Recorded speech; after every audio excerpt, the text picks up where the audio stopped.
Hello learners, कैसे हैं आप सब लोग। उम्मीद करती हूँ आप सभी लोग स्वस्थ होंगे और अपने घरों में सुरक्षित होंगे। आज फिर से मैं डॉक्टर प्रेरणा मंध्यान आप सबका वेलकम करती हूँ अपने यूट्यूब चैनल में #इंस्पायर टू एस्पायर।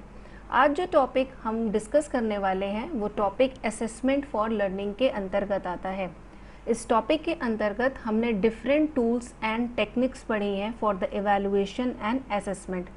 उन्हीं टेक्निक्स में से एक टेक्निक है रूब्रिक, जो कि एक नई टेक्नोलॉजी है, एक नया टूल है स्टूडेंट्स की परफॉर्मेंस को असेस करने के लिए।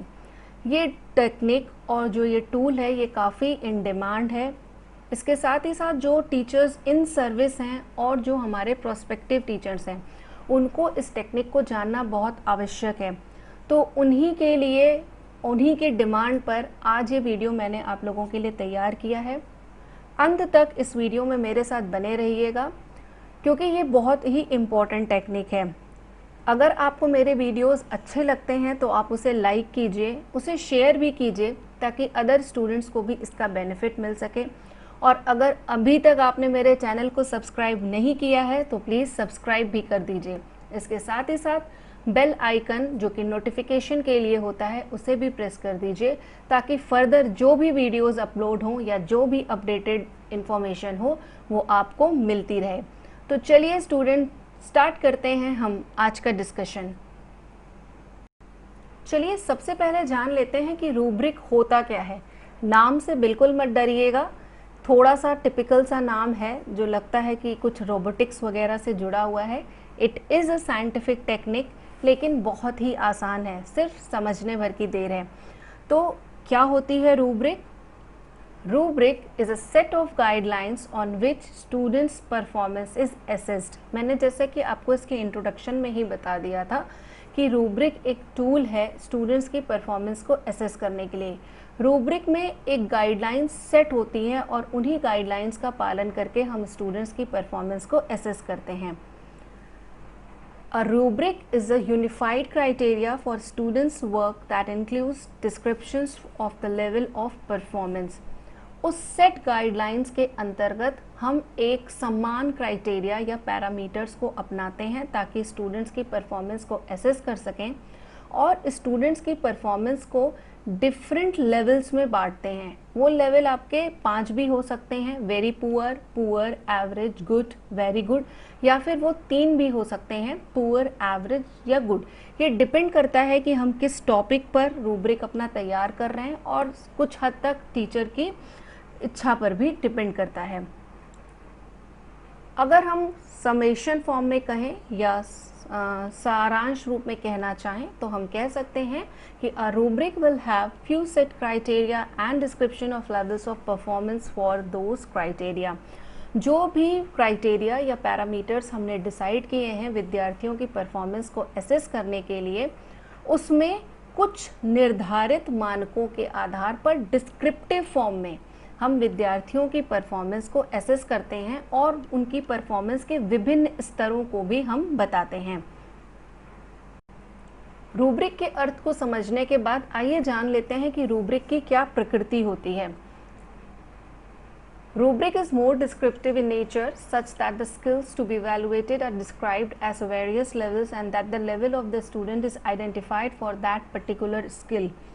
पहले ही आपको बताया गया है कि रूब्रिक की प्रकृति डिस्क्रिप्टिव होती है, विवरणात्मक होती है। अर्थात हम इसमें जब किसी विद्यार्थी की परफॉर्मेंस को असेस करते हैं या उसे मूल्यांकित करते हैं तो हम विस्तृत रूप से व्याख्या करते हैं उसकी परफॉर्मेंस के बारे में, जो कि डिफरेंट लेवल के माध्यम से, यानी विद्यार्थियों की परफॉर्मेंस का जो लेवल है और पर्टिकुलर स्किल के संबंध में उसके बारे में हम उसका एवेलुएशन करते हैं।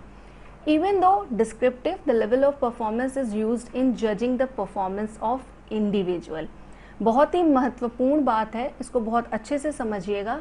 हालांकि विद्यार्थियों की परफॉर्मेंस को जो असेस या मूल्यांकित किया जाता है वो डिस्क्रिप्टिव फॉर्म में होता है, विवरणात्मक फॉर्म में होता है, पर इसके साथ ही साथ हम कोई जनरलाइज्ड इंफॉर्मेशन या ऑब्जर्वेशन या असेसमेंट नहीं करते हैं।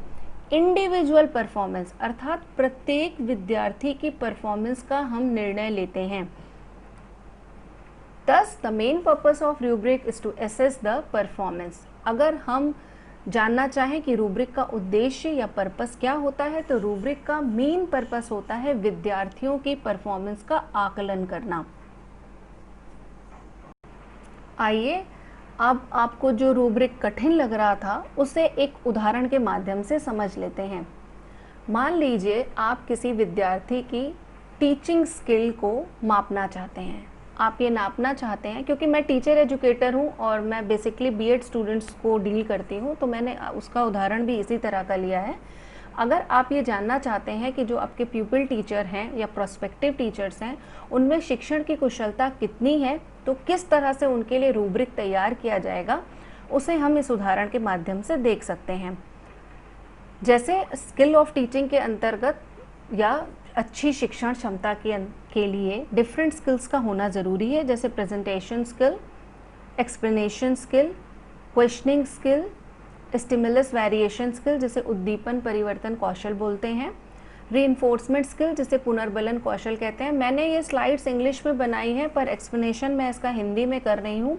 अगर फिर भी किसी भी माध्यम के विद्यार्थियों को कोई भी प्रॉब्लम होती है तो वो इस वीडियो के कमेंट सेक्शन में मुझसे पूछ सकते हैं, और मेरा पूरा प्रयास रहेगा कि आपके द्वारा जो भी प्रश्न पूछे जाएंगे मैं उनका उत्तर दे सकूं।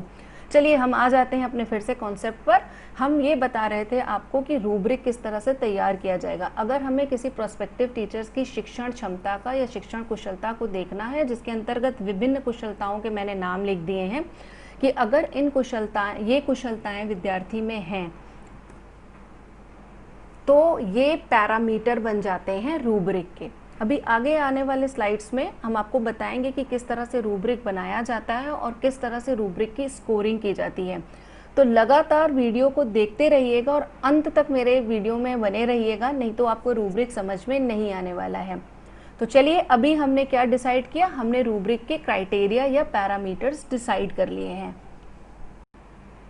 चलिए अब देख लेते हैं रूब्रिक को डेवलप कैसे करते हैं या रूब्रिक के डिफरेंट स्टेप्स क्या हैं। To develop rubric, the assessment levels such as poor, average, good for any particular parameter will be assessed. पहला स्टेप आपको क्या करना होगा कि जो भी पर्टिकुलर पैरामीटर है, जैसे हमने पहला पैरामीटर लिया है प्रेजेंटेशन स्किल, हमें उस प्रेजेंटेशन स्किल को किसी भी विद्यार्थी के संदर्भ में 3 आपके जो आपकी रेटिंग कह दीजिए उस आधार पर उन्हें स्कोर करना होगा। यानी अगर कोई विद्यार्थी पढ़ाने आ रहा है और हमें देखना है कि उसकी प्रेजेंटेशन स्किल कैसी है, तो हम उसे पुअर, एवरेज और गुड के असेसमेंट लेवल्स में बांट सकते हैं। एक रूब्रिक के अंतर्गत 2 महत्वपूर्ण कंपोनेंट्स होते हैं। पहला पैरामीटर्स या क्राइटेरिया जिसे हम कहते हैं, ये वर्टिकल कॉलम में लिखा जाता है। दूसरा होता है लेवल्स ऑफ परफॉर्मेंस जिसे हम हॉरिजॉन्टल कॉलम में लिखते हैं। जैसे अभी हमने जो उदाहरण डिस्कस किया है उसके पैरामीटर्स अभी मैंने आपको बता दिए कि 5, जैसे मैंने अभी आपको बताई कि प्रेजेंटेशन, एक्सप्लेनेशन, स्टिमुलस वेरिएशन से डिफरेंट मैंने आपको स्किल्स बताई। These are the parameters for the particular example we are discussing here now. Levels of performance, I have already discussed that the poor, average, good, there are 3 criteria we are going to take. आप इसको 5 भी ले सकते हो, very poor, poor, average, good या very good। मैंने आपको समझाने के पर्पज से और सुविधा के दृष्टिकोण से अभी मात्र 3 ही क्राइटेरिया लिए हैं। चलिए देखते हैं आगे क्या करना है। अभी जो उदाहरण मैंने आपको दिया था, अब उसके हिसाब से मैंने एक ये टेबल बना ली है, स्टूडेंट्स परफॉर्मेंस रूब्रिक। अगर स्टूडेंट्स की परफॉर्मेंस को रूब्रिक टेक्निक के माध्यम से हमें देखना है तो हमने ये क्राइटेरिया बनाया हुआ है। देख लीजिए आप, आपके वर्टिकल कॉलम में मैंने सारे पैरामीटर्स लिखे हुए हैं और हॉरिजॉन्टल में परफॉर्मेंसेस दिए हैं। एक नई कॉलम ऐड की है, that is weightage to the parameters.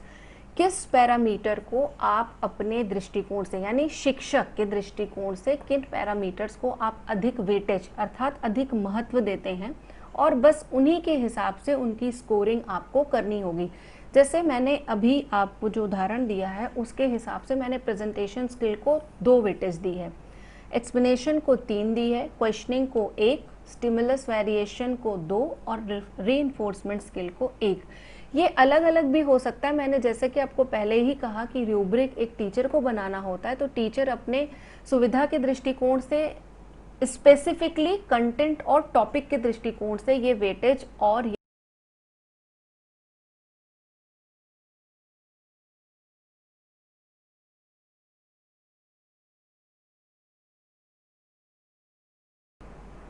अभी हमने डेवलपमेंट ऑफ रूब्रिक के अंतर्गत एक टेबल बना ली, उसके कंपोनेंट्स को जान लिया, लेवल्स ऑफ परफॉर्मेंस को कैटेगराइज कर दिया।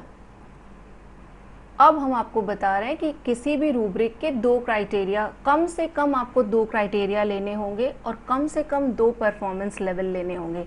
जैसे अभी मैंने क्राइटेरिया डिफरेंट स्किल्स ली हैं, जिसको हम पैरामीटर्स भी कह रहे हैं, और 2 लेवल ऑफ परफॉर्मेंस नहीं, हमने 3 लेवल ऑफ परफॉर्मेंस लिया है। पर आपको ये कंडीशन बताई जा रही है कि जब भी आप रूब्रिक तैयार करेंगे तो आपको एटलीस्ट 2 क्राइटेरिया और एटलीस्ट 2 लेवल ऑफ परफॉर्मेंसेस लेने होंगे। सेकेंड, अब हम आपको बताना चाह रहे हैं कि the criteria for the performance on a task are listed in the left hand column in the rubric below and the performance is marked in 3 levels, poor, average and good. ये अभी आपको जो टेबल दिखाई गई आप उससे समझ गए होंगे। ये सिर्फ आपको समझाने के लिए बताया जा रहा है, आप इसमें से नोट करना चाहें तो आप नोट भी कर सकते हैं। Weightage to each criteria is also given in the second column. आपके जो पैरामीटर्स हैं उसके बाद जो सेकेंड कॉलम बनेगी उसमें आपको वेटेज देना होगा, वेटेज लिखना होगा कि आप किस पैरामीटर को कितना वेटेज दे रहे हैं। भूलिएगा नहीं, वेटेज की कॉलम सेकेंड नंबर पर ही रहेगी। टेबल को जो मैंने आपको अभी बताई है बिल्कुल वही फॉर्मेट आपको फॉलो करना होगा रूब्रिक बनाने के लिए। आप अपने मन से कॉलम्स को चेंज नहीं कर सकते हैं, तो काइंडली नोट डाउन इट, उसको कॉपी में ड्रॉ कर लीजिए। जो भी आपको सुविधाजनक लगे आप उसके हिसाब से कर सकते हैं। अभी तक हमने रूब्रिक को डेवलप कर लिया है, पर उस रूब्रिक में जो स्टूडेंट्स की परफॉर्मेंस के लेवल डिसाइड किए हैं, जो कैटेगराइजेशन किया है, उसकी स्कोरिंग कैसे होगी।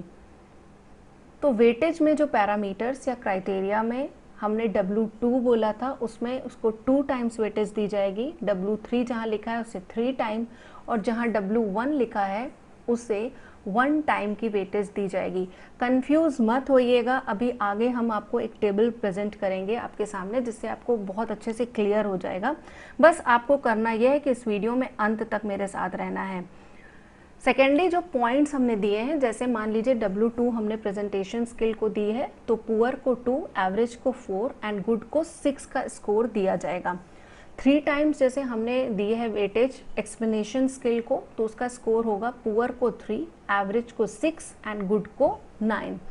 और 1 टाइम W1 जैसे हमने वेटेज दी है रीइंफोर्समेंट स्किल को, तो उसमें जो पुअर परफॉर्मर्स होंगे उसे 1 नंबर, जो एवरेज होंगे उसे 2 और जो गुड होंगे उसे 3 दिया जाएगा। ये है scoring of students performance weightage के साथ।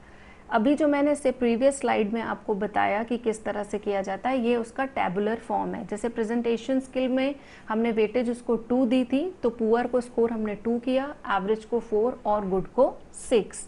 एक्सप्लेनेशन में हमने वेटेज 3 टाइम्स की दी है, तो पुअर को 3 स्कोर, एवरेज को 6 और गुड को 9। क्वेश्चनिंग स्किल या रीइंफोर्समेंट स्किल को हमने 1 टाइम की वेटेज दी है, तो पुअर को 1 नंबर, एवरेज को 2 और गुड को 3। इस तरह से हम किसी भी स्टूडेंट्स की परफॉर्मेंस को कैलकुलेट कर सकते हैं रूब्रिक के माध्यम से। इसके कैलकुलेशन के या स्कोरिंग करने के और भी मेथड्स हैं, पर ये मेथड सबसे सरल और सर्वोपयुक्त है, इसलिए मैंने आपके सामने प्रेजेंट किया है। सो डियर स्टूडेंट्स, मैंने आपके सामने इस छोटे से वीडियो के माध्यम से रूब्रिक को समझाने का प्रयास किया है, जो आप लोगों को बहुत डिफ़िकल्ट लगता है। मुझे पता है आपके मन में बहुत सारे प्रश्न आ रहे होंगे और बहुत सारे डाउट्स भी होंगे, तो your doubts and questions are always welcome. बस आपको इस वीडियो के कमेंट सेक्शन में अपने प्रश्नों को लिख देना है, आपके डाउट्स को लिख देना है, और मैं पूरी तरह से कोशिश करूँगी, अपनी पूरा प्रयास करूँगी कि आपके उन सारे डाउट्स को क्लियर कर सकूँ और आपके प्रश्नों का उत्तर दे सकूँ। इसके अलावा भी रूब्रिक में और बहुत बातें हैं, जैसे अब ई रूब्रिक भी डेवलप किया जाने लगा है टीचर्स के द्वारा, क्योंकि आप खुद देखना है इस कोविड-19 की सिचुएशन में या इस लॉकडाउन की सिचुएशन में ऑफलाइन क्लासेस की जगह ऑनलाइन क्लासेस ने ले ली है। उसी तरह से ऑफलाइन रूब्रिक की जगह अब ई रूब्रिक भी डेवलप होने लगा है, पर it all depends upon all of you. अगर आपको ई आपको अगर आप इंटरेस्टेड हो कि आपको ई रूब्रिक भी पढ़ना है, तो आप अपना इंटरेस्ट, आप अपने सजेशंस, आपका अपना फीडबैक इस वीडियो के कमेंट सेक्शन में दीजिए, ताकि हमें भी पता चले कि आप इसको आगे जानने में उत्सुक हैं, ताकि इस वीडियो को और एक्सटेंडेड फॉर्म में या फिर कुछ नई तरह से आपके सामने प्रेजेंट किया जा सके। उम्मीद करती हूँ कि मैंने जो आपको ये कॉन्सेप्ट बताया वो आपको समझ में आया होगा और आपको ये वीडियो भी बहुत अच्छा लगा होगा। तो फिर वीडियो को लाइक कीजिए, शेयर कीजिए, और अगर अभी तक आपने मेरे चैनल को सब्सक्राइब नहीं किया है तो उसे सब्सक्राइब भी कर दीजिए। So dear students, thank you so much for listening me patiently and best of luck.